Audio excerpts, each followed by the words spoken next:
Hello friends, जय Jagannath.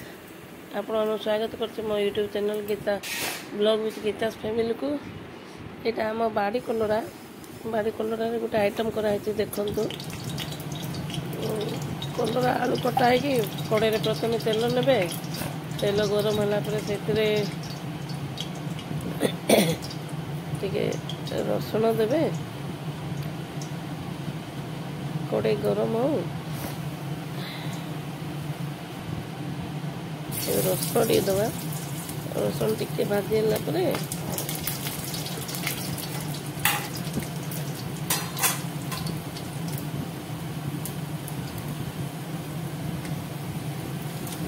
Source जीरा मेरी डाली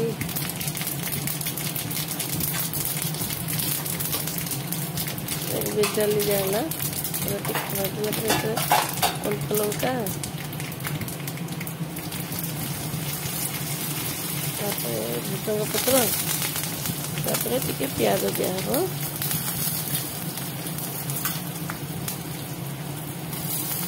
तो भाजला प्याज देकी भल कर भाजा प्याज को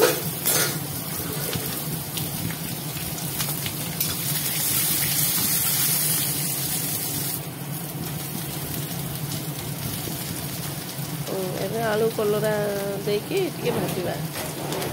प्याज भजा आलू कलरा दिहला यहाँ को भाजा।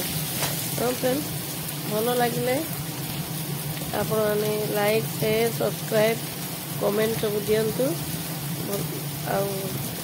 प्लीज प्लीज भल समस्त शेयर करूँ और सब्सक्राइब करूँ। आलू कलरा भजा है भाजिकी घोड़े दबा। तो ये आलू कलरा देला हलदी लंका गुण टिके लुण स्वाद अनुसार लुण दबा।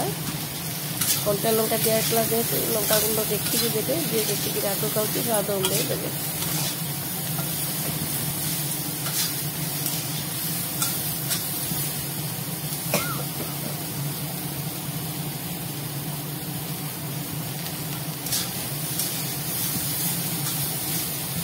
एवं घोड़े दबा को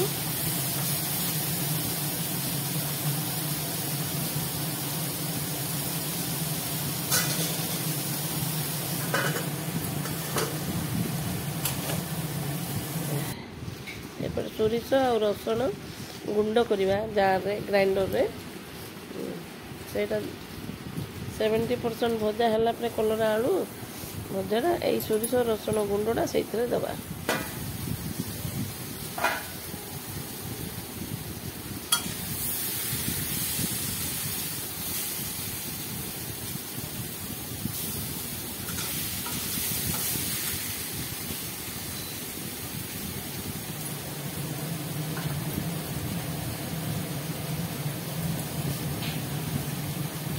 सोरस और रसुण जो गुंड खाइला ग्राइंडर से गुंडा देकी भल कर घाटिकी पुणी टे 5 मिनिट भाजा।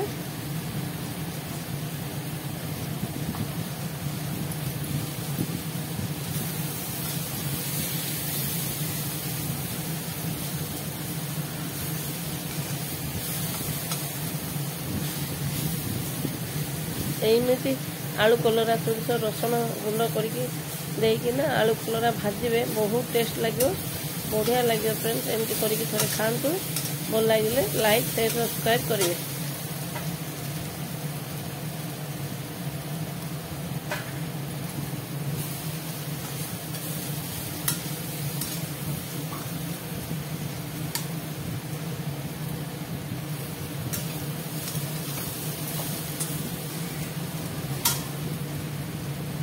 आलू कलरा सोरिष रसुण देकी भजा यहाँ रेडी हो गला खाया प्रस्तुत। बहुत टेस्टी होता।